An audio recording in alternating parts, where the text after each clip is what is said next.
Polypede Works here, coming to you once again with One Piece chapter 1149 entitled 1 Second. So there is a color spread this week. It's a pretty fun color spread because it takes place within a maid cafe. It's entitled the Botakuri Maid Cafe, and I looked it up. Botakuri could mean ripoff. So that makes a lot of sense because when you look around, we see a lot of the girls in this color spread are in maid uniform. So we have Robin, Nami, Vegapunk Lilith, and normal Bonnie as a little baby. And Bonnie is carrying a plate or a tray with the word rip on it. And I believe her arm is obscuring the word off. So this is literally the rip off maid cafe. So with that being said, our boys here are Sanji, Zoro, Chopper, Luffy, and Usopp. And Usopp and a random cat are freaking out at the menu, or could it be the bill? And I guess they're freaking out about just how much the food costs. This is also the first time in which we are seeing Vegapunk Lilith in something other than her normal fit. So yeah, she has like a body under the clothes. The clothes aren't built onto her. That's very nice to know. I was freaking out about that. I'm glad she has feet too, because we saw that a little earlier. So yeah, this is the first time she's in a fit that's not her usual Vegapunk fit, though she still has Punk 02 on her arm. So that's fun. But yeah, this is the first time I think Bonnie is in something different as well, outside of her usual fits. So that's pretty cute. And I think this is the second color spread in which we're seeing the real Bonnie, in which she's a 12-year-old little girl. So that's cool. That's cool. I like this color spread a lot. I think it's pretty dreamy. I hope this means good things for Bonnie in the future, seeing as how she is appearing in a color spread. But that remains to be seen. We'll have to stay tuned. So, moving on with the chapter, Scopper Gaban continues his onslaught against Shepard Sommers. Some interesting things to note about this. One, Sommers could be the reason why the first level of Impel Down, known as the Crimson Hell, is the way it is. Because during their fight, or I guess the climax of their fight, I should say, he uses an attack called Hell of Crimson Lotus, in which the grassy lawn of where they are fighting becomes a bed of thorns. And seeing as how the attack is called Hell of Crimson Lotus, I would think that all the spikes on the ground are quite similar to the spiky grass that we see of level 1 of Impel Down, also called the Crimson Hell. This is accompanied with another attack from him called Thorn Rush, in which he performed an attack very similar to that of what Doflamingo did against Luffy back in the day, in which he had these big javelins of thread tipped with armored hockey. The same thing is going on here. Thorn Rush has these big bramble thorns tipped with armored hockey. And from the way this is performed, it looks like he, as well as Doflamingo and Batatakuri, are all special paramecias. And I've talked about this multiple times, made a whole video about that, but I think he's one of the boys. I think he's a special paramecia. So yeah, that's super interesting. This is accompanied by Scopper Gaban slashing him in half with an attack called Futen Raku.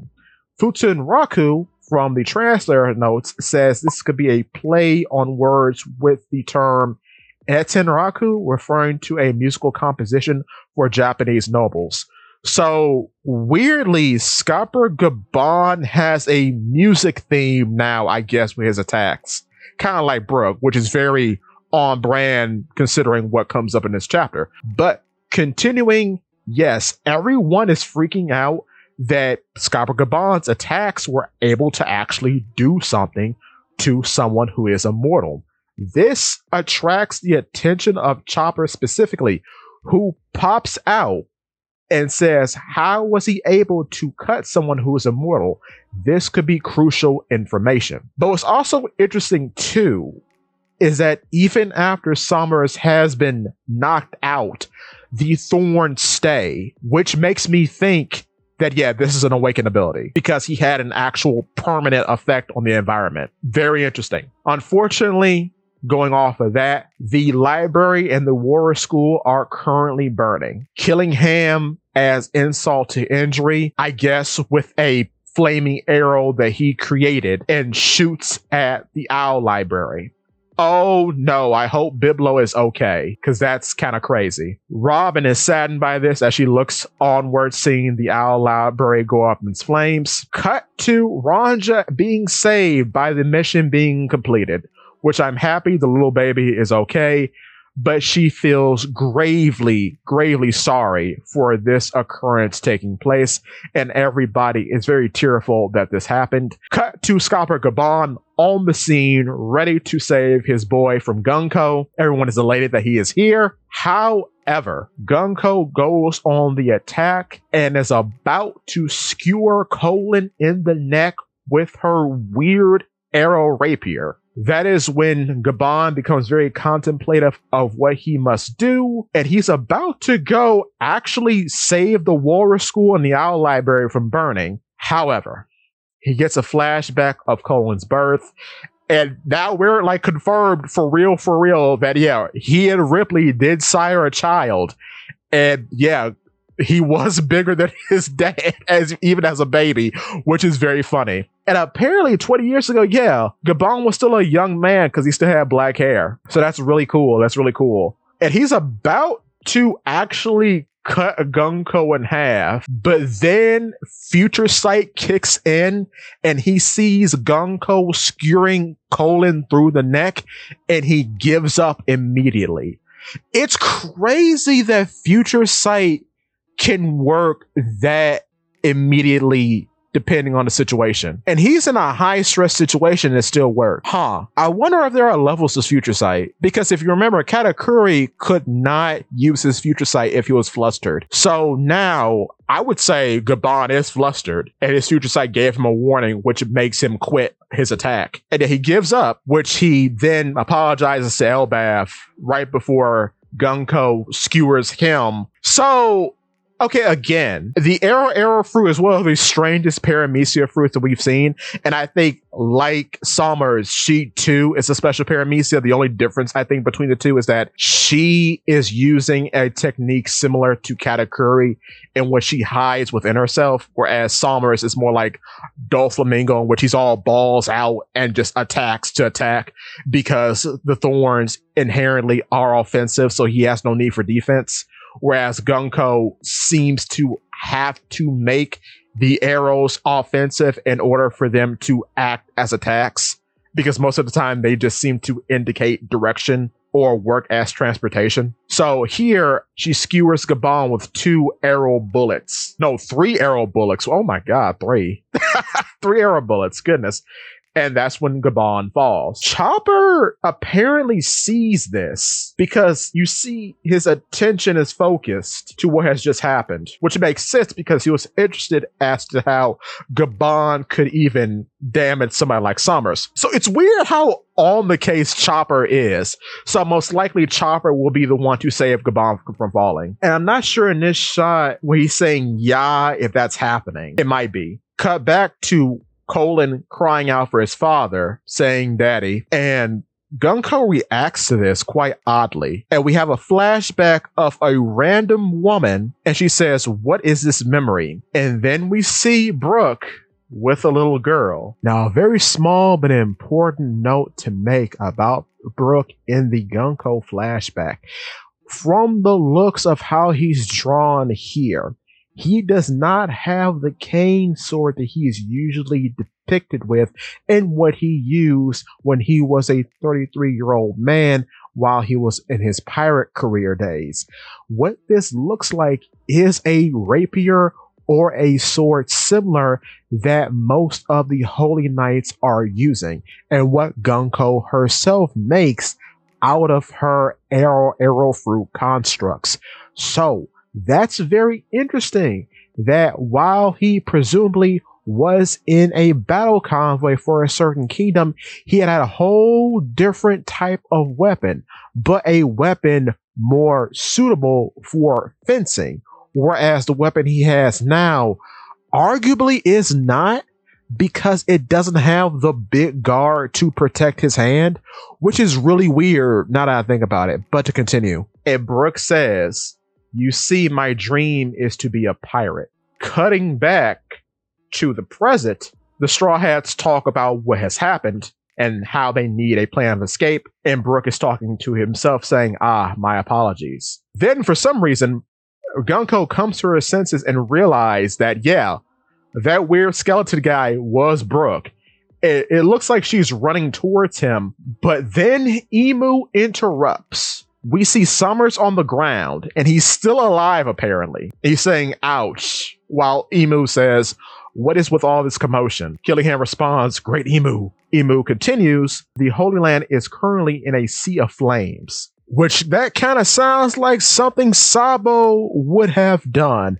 Or alternatively, that is something Teach is doing, seeing as how Lafitte was staking out all the food transports being sabotaged to the Holy Land. So perhaps Teach is going after York, and I made a video about that a long time ago, but continuing.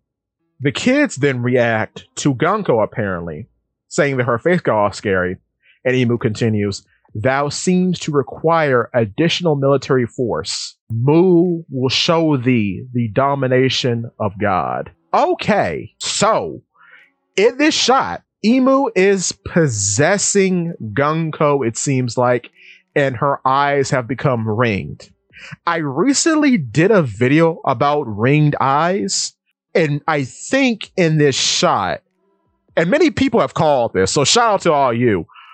But like I was saying in that video, and I'll post a link somewhere around here, but I think ringed eyes allows you to project images, or now probably consciousness as well, looking at this. And it's weird thinking about the various blessings of Emu, because this would mean that Gunko is way older than she seems.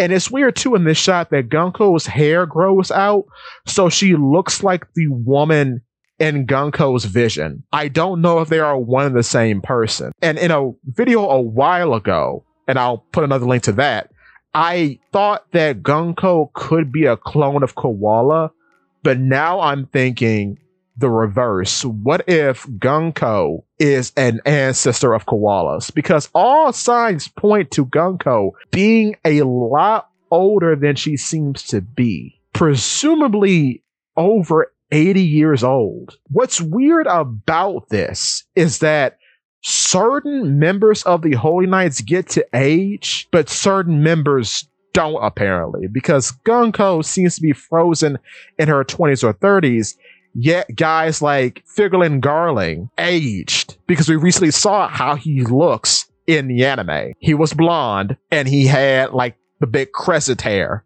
but he actually ages. But then too, Summers knew who Gabon was, but Gabon and Summers seem to be around the same age, which is further weirder because Shepard, Jupiter, seems to be younger in a lot of shots compared to Summers.